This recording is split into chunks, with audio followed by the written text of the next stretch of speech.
The WWE 2025 Elimination Chamber is upon us, and today we're going to run through the predictions for this card. I would say this is the most unpredictable Elimination Chamber in the history of life. I don't know where any of these matches are going towards. I don't know how any of them are going to end, but I'm going to give my final answer and my final predictions. I'm very curious to see what your guys' are as well.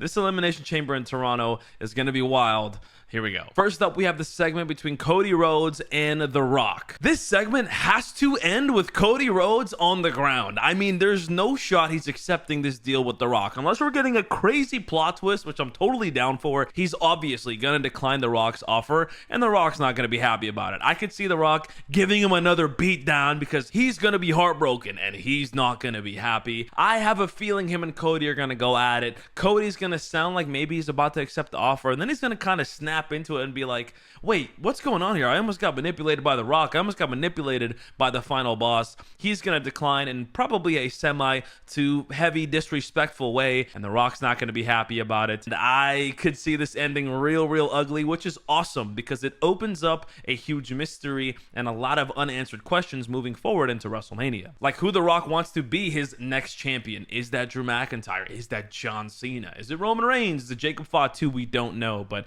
The Rock is going to have to look for a new champion, and that's going to be exciting. There's just no way we have another awkward segment. I think having another awkward segment is going to piss a lot of people off. I guess myself included. I am not a complainer. I love to enjoy any moment with The Rock in it right now in 2025, but I could see how that could make a lot of people upset. So please, no more awkwardness. Let's get a clear path to some story here, whether that's a betrayal by Cody Rhodes to the WWE Universe, or him telling The Rock absolutely not, or maybe Roman interrupts this segment. I don't know, but we need to see some action, and I think we're gonna. Then we have the women's tag team match with Tiffany Stratton and Trish Stratus against Nia Jax and Candice LeRae. We all know what's gonna happen. Charlotte Flair will interrupt this match. Now, whether or not she costs Tiffany Stratton is very important. Here's why. If she costs Tiffany Stratton the win, this clearly establishes a heel and a face in this feud because Tiffany Stratton has been kind of an in-betweener. We kind of don't really know what we have yet, but they need to do that. So Charlotte Flair costing Tiffany Stratton is that moment that certifies Tiffany Stratton as a babyface moving forward into WrestleMania. Plus, she would be costing Trish Stratus as well, the hometown hero, making people even more pissed off at Charlotte Flair,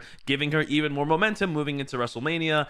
And that's why I do think that's going to happen. But here's the flip side. She could try to cost Tiffany Stratton, but Tiffany Stratton can maybe overcome that and still pull off the dub with Tiffany and Trish standing strong in Toronto. Maybe she tries to distract them both and Tiffany gets a nice blow in and turns around and finishes off the match and wins. Because you also got to think her losing this match would make her look weak. And when you're going up against the greatest woman in WWE history, you kind of want to seem strong. With that being said, my final prediction is Charlotte Flair will interfere and will cost Trish Stratus and Tiffany Stratton at the Elimination Chamber. This match is going to be ugly. You have Sami Zayn and Kevin Owens, the hometown heroes, going head to head in a massive PLE in Toronto, Canada. This is going to be awesome. They always deliver, especially against each other. This is going to get bloody. This is going to get chaotic. This might go to the parking lot.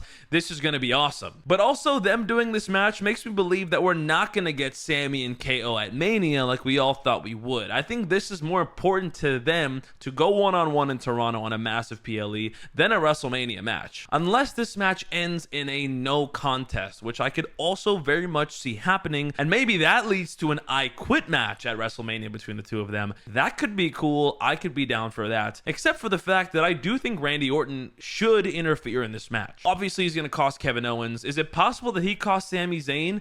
Maybe, because he's not homies with Sami Zayn either. Don't forget, Sami Zayn is a part of the bloodline, and the bloodline is the reason Randy Orton has gone through so much over the last couple of years. So I don't know what kind of Randy we're going to get, but I do hope we see Randy Orton in this match. We also can't forget that Kevin Owens and Sami Zayn have not won a lot lately. They've kind of been getting rocked, and they both need this win. So that's why a no contest makes the most sense to me, and I am assuming a no contest here. If I had to pick somebody, I guess I would say Sami Zayn wins with maybe the help of Randy Orton, and we get some kind of story moving into WrestleMania with either the three of them. But if it is just Randy and KO at Mania, what's next for Sami? I have no idea. There's no way any of those three miss WrestleMania, so we just got to figure out a way to get them all involved, and we'll see what that looks like. But I'm gonna assume a no contest here. Call me crazy, but Liv Morgan is winning the Elimination Chamber. I know she's the women's tag team champion right now, but I still think she's gonna win the chamber. I think we're still getting a triple threat at WrestleMania between Liv Morgan, Rhea Ripley,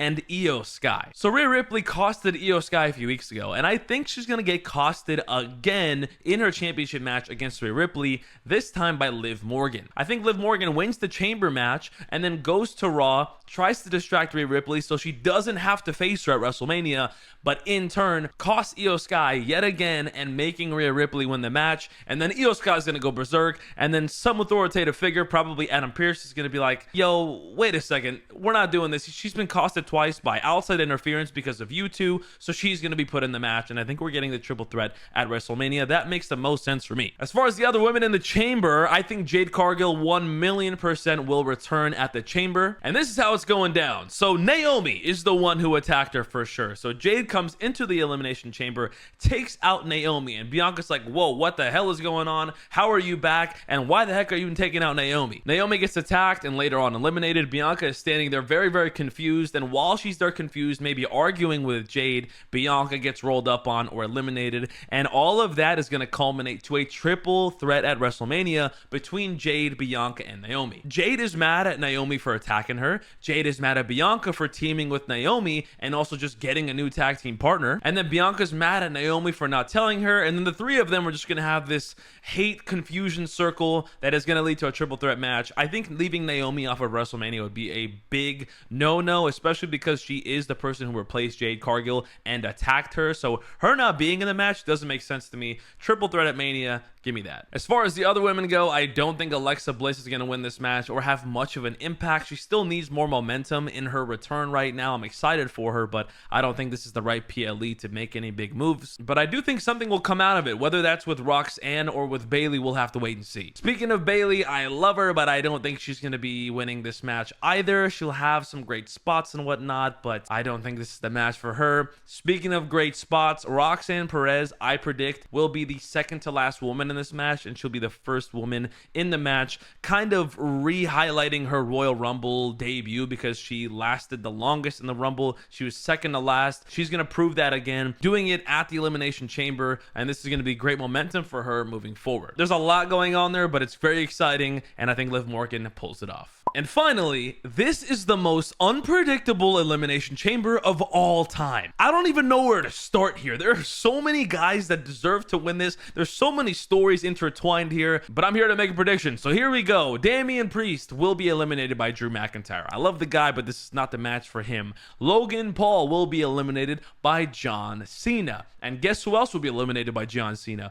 Drew McIntyre. Then at this point in the match, I think Roman Reigns does return and cost Seth Rollins this match by taking him out, eliminating him completely from this match, and creating that storyline moving to WrestleMania. That's got to be happening at this point. Roman Reigns is not fighting for a championship. He's fighting Seth Rollins at Mania. And by the way, Punk is going to be the person to pin Seth Rollins. And speaking of CM Punk and John Cena will be standing tall in the chamber. The final two. Who's going to win? We don't care. We want them both. But ultimately, Logan Paul will re-enter the match and cost John Cena, leading to a CM Punk win. Listen, that is not what I want at all. I don't want Logan Paul and John Cena at WrestleMania, but I think it's gonna happen. You gotta think about it, man. John Cena hasn't won in years. For him to come in and just win one of the most stacked Elimination Chambers of all time would be kind of crazy. And as much as we want to see him compete for a championship at WrestleMania, I don't think he is, man. It just doesn't look like it. But I hope I'm wrong. I really, truly do. I think they're going to continue this story of him coming so close and not being able to get it done, ultimately leading to him winning his 17th championship at SummerSlam